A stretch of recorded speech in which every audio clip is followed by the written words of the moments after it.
இன்னைக்கு நம்மளோட நேர்களுக்காக என்ன சமைக்க போறீங்க? இன்னைக்கு வந்து நம்ம பிரெட் 65ல ஒரு கிரேவி பண்ண போறோம். பிரெட் 65 செய்வதற்கு தேவையான பொருட்கள் என்னென்ன?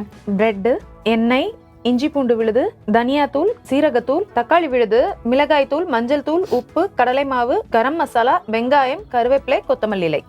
ஓகே, ஸோ தேவையான பொருட்கள் எல்லாமே வந்து ரெடியா இருக்குது. ஸோ ஃபர்ஸ்ட் என்ன பண்ண போறோம்? ஃபர்ஸ்ட் நம்ம வந்து ஸ்டவ் ஆன் பண்ணிட்டு ஒரு பாத்திரத்துல எண்ணெய் சூடு பண்ணிடலாம். என்ன சூடு?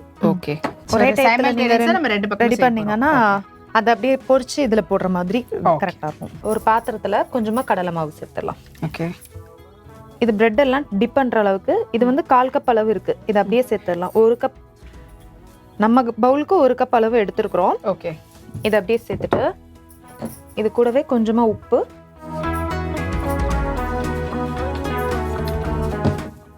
கொஞ்சமா மஞ்சள் தூள்,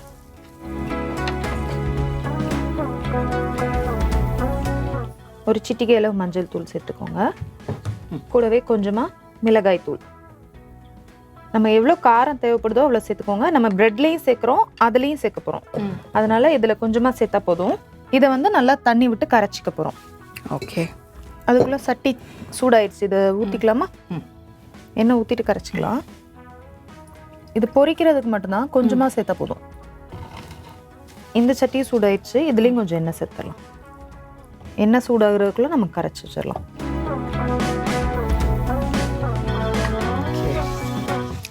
ரெண்டு பக்கமும் எண்ணெய் விட்டுருக்குறோம். ஓகேவா? போதும். இது ஒரு 2 நிமிஷம் அப்படியே இருக்கட்டும். நம்ம அதுக்குள்ளே இதை ரெடி பண்ணிடலாம். இது வந்து பிரெட் கிரம்ஸ் பிரெட்ல வந்து பண்றதுனால கொஞ்சம் நம்ம மசாலா பொருட்களா தான் வச்சிருக்கோம். எதுவும் ஒரு இது போடல. ஸோ நம்ம நேரா தாளிசம் இல்லாம டைரக்டா பண்ண போறோம். ஒரு வெங்காயம் போட்டுக்கலாம். சின்ன வெங்காயம், பெரிய வெங்காயம் பொடியா கட் பண்ணி ஒரு 2 பெரிய சைஸ் வெங்காயம் ஓகே அளவு சேர்த்துக்கலாம். சேர்த்துட்டு நல்லா வதக்கிக்கலாம்.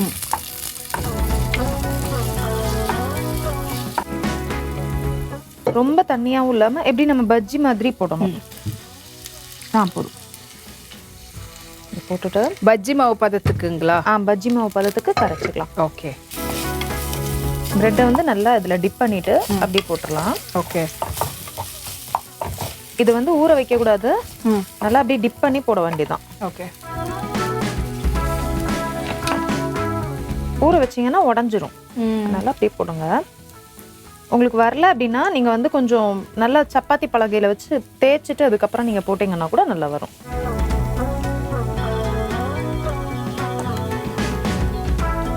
ஓகே, ஸோ ஒரு பிரெட்டும் நீங்கள் வந்து போட்டுட்டு உடனே திருப்பாமல் கொஞ்சம் டைம் விட்டு திருப்பினீங்கன்னா உங்களுக்கு கரெக்டாக உடையாமையும் கரெக்டாக வரும். ஸோ இந்த பக்கம் வெங்காயம் நல்லா வதங்கிடுச்சு. இப்போ என்ன பண்ணலாம் இதில்? இப்போ நம்ம வந்து தக்காளி விழுது இதில் சேர்த்துடலாம். ஓகே, தக்காளி விழுது சேர்த்துட்டு அதுக்கப்புறமா நம்ம மசாலா சேர்த்துக்கலாம். எத்தனை தக்காளி அரைச்சி வச்சிருக்கிறோம்? ஒரு 2 பெரிய சைஸ் தக்காளி அரைச்சிருக்கிறோம். பார்த்தீங்கன்னா நம்ம பவுலுக்கு 1 பவுல் இருக்கு. இந்த அளவே நீங்கள் எடுத்துக்கோங்க. வெங்காயமும் பார்த்தீங்கன்னா 2 பெரிய சைஸ் வெங்காயம், தக்காளியும் 2 பெரிய சைஸ் தக்காளி. இப்போ தக்காளிக்கு அடுத்து என்ன பண்ணுறது? மசாலா சேர்க்க போகிறோம். தக்காளி நல்லா வதங்கினதுக்கு அப்புறமா சீரகத்தூள் ஒரு அரை ஸ்பூன், சீரகத்தூள் 1/2 ஸ்பூன், தனியாத்தூள் 1 ஸ்பூன், தனியாத்தூள் 1/2 ஸ்பூன்,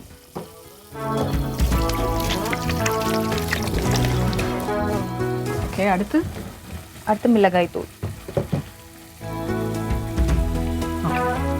மிளகாய் தூள் வந்து ஒரு டீஸ்பூன் இருக்கு.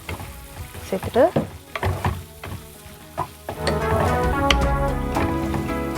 கொஞ்சமா கரம் மசாலா, இதுவும் வந்து 1/2 ஸ்பூன்ல 1 ஸ்பூன் அளவு சேர்த்துட்டு இதுக்கு தேவையான அளவு உப்பு. ஆல்ரெடி நம்ம வந்து அந்த பிரெட்ல சேர்த்துருக்குறோம். இப்போ கிரேவிக்கு தகுந்த மாதிரி உப்பு சேர்த்துட்டு கொஞ்சமா மஞ்சள் தூள், ஒரு சிட்டிகை அளவு மஞ்சள் தூள் ஓகே சேர்த்துட்டு நல்லா கலந்து விட்டுக்கலாம்.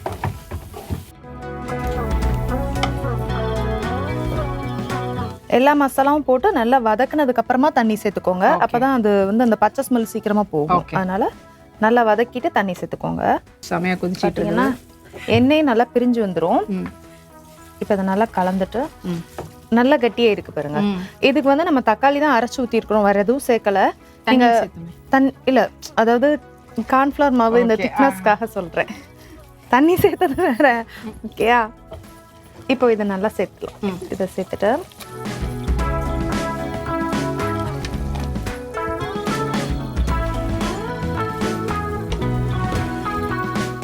ஓகே. கொஞ்சமா கொத்தமல்லி இலை சேர்த்துடலாம். ஸோ கொத்தமல்லியோட சேர்த்து இந்த ஃப்ளேவரோட இப்போ இது ஆன்லயே இருக்கட்டுமா இல்லை மண்சட்டின்றதுனால ஆஃப் பண்ணிடலாம்? மண்சட்டின்றதுனால இதை ஆஃப் பண்ணிடலாம். ஆஃப் பண்ணிட்டு ஒரு 2 நிமிஷம் மூடி வச்சிடலாம். ஓகே. அந்த மசாலா ஃபுல்லாக அதில் சேர்ந்து இறங்கட்டும். மூடி அந்த பக்கம் தான் இருக்குது. இங்கே தான் இருக்கு. Okay okay. அது கொஞ்ச நாள் ஊறட்டும். அதுக்கு முன்னாடி எப்படி நம்ம செஞ்சோன்ற செய்முறை விளக்கத்தை சுருக்கமாக நம்மளோட நேர்களுக்கு சொல்லிட்டு. பிரெட்டை வந்து 4 கட் பண்ணி வச்சுக்கோங்க. இது அப்படியே இருக்கட்டும். ஒரு பாத்திரத்தில் கொஞ்சமாக கடலை மாவு, அது கூடவே உப்பு, மஞ்சள் தூள், மிளகாய் தூள் சேர்த்து நல்லா கலந்து விட்டு நல்லா தண்ணி ஊற்றி கட்டியாக கரைச்சிக்கோங்க. இது அப்படியே இருக்கட்டும். இப்போ நம்ம கட் பண்ணி வச்சிருக்கிற பிரெட்டை இதில் ஒன்று டிப் பண்ணி சூடான எண்ணெயில் போட்டு நல்லா பொரிச்சு எடுத்துக்கோங்க. இது அப்படியே பொரிச்சு எடுத்து வச்சுக்கோங்க. இது அப்படியே இருக்கட்டும். ஒரு பாத்திரத்தில் கொஞ்சமாக எண்ணெய் விட்டு பொடியாக கட் பண்ணி வச்சிருக்கிற வெங்காயம் சேர்த்து நல்லா வதக்கிக்கோங்க. வெங்காயம் நல்லா வதங்கினதுக்கப்புறம் இஞ்சி பூண்டு விழுது சேர்த்து நல்லா வதக்கிக்கோங்க.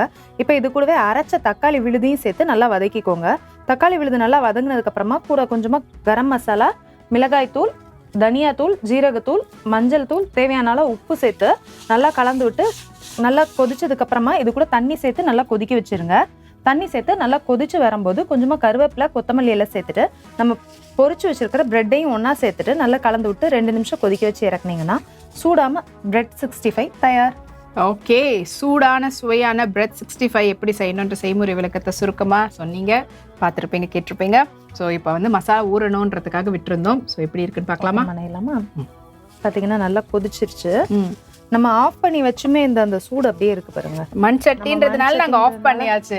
நீங்க வேற ஏதாவது பாத்திரத்துல செய்யறதா இருந்தா ஒரு கொஞ்சம் 2 நிமிஷம் வச்சு எடுத்துக்கோங்க. 2 மினிட்ஸ் நல்லா கொதிக்க வச்சுட்டு எடுத்துக்கோங்க. இப்போ இதை நம்ம பவுல்ல எடுத்துடலாமா? ஓகே.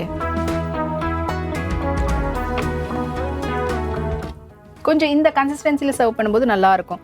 ரொம்பவும் ஊறிடுச்சுன்னா தளத்தளன்னு ஆயிடும். அதுக்கு பதில் இப்படி கொஞ்சம் கிறிஸ்பியாகவும். இப்போ அதுக்காக தான் நம்ம வந்து கடலை மாவே கொஞ்சம் தண்ணியா இல்லாம வைக்கணும், கொஞ்சம் கட்டியா வைக்கணும். இல்லைன்னா நீங்க இப்போ மறுபடியும் இதுல போடும்போது ரொம்பவே தண்ணி ஆயிடும். பிரெட் வந்து ரொம்ப ஊறிடும். ஒரு இதுல வந்துட்டு நம்ம பண்ணணும். ஓகே. ஸோ சுட சுட பிரெட் 65 வந்து ரெடியா இருக்குது. இது டேஸ்ட் பண்ணிட்டு எப்படி இருக்குன்னு சொல்றேன்.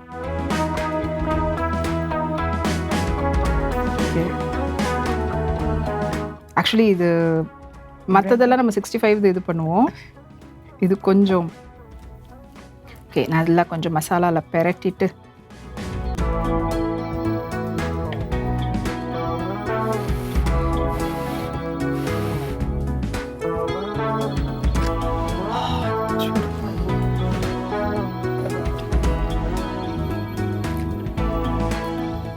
நான் சொன்னேன் பார்த்தீங்களா, இந்த கன்சிஸ்டன்சியில் சாப்பிடும்போது நல்லா இருக்கும்னு. ஏன்னா ஒரு பக்கம் கொஞ்சம் கிறிஸ்பியாகவும் இருக்குது, ஒரு பக்கம் அந்த மசாலாவுடைய ஃப்ளேவரோட செமையாக இருக்குது. Thank you so much. Thank you. And நீங்களும் ட்ரை பண்ணி பாருங்கள், கண்டிப்பாக உங்களுக்கு பிடிக்கும். ஸோ ப்ரெட்டை வச்சு ஒரே மாதிரி செஞ்சு கொடுக்காம, இல்லைனா காய்கறிகளை வச்சு இப்படி ஒரே மாதிரி கிரேவி இல்லாமல் கொஞ்சம் டிஃப்ரெண்ட்டாக செஞ்சு தரும்போது பசங்கள்லேருந்து பெரியவங்க வரைக்கும் எல்லாருக்குமே பிடிக்கும். ஒரே மாதிரி நம்ம சாப்பிட்டுட்டு இல்லாமல் கொஞ்சம் வெரைட்டியாக சாப்பிட்றதுனால யாருக்கு தான் பிடிக்காமல் இருக்கும். ஸோ ட்ரை பண்ணி பார்த்துட்டு உங்களுடைய ஃபீட்பேக் வந்து கொடுங்க. அதுக்காக நீங்கள் தொடர்பு கொள்ள வேண்டிய 8939990500 எண்ணுக்கு தொடர்பு கொள்ளுங்கள்.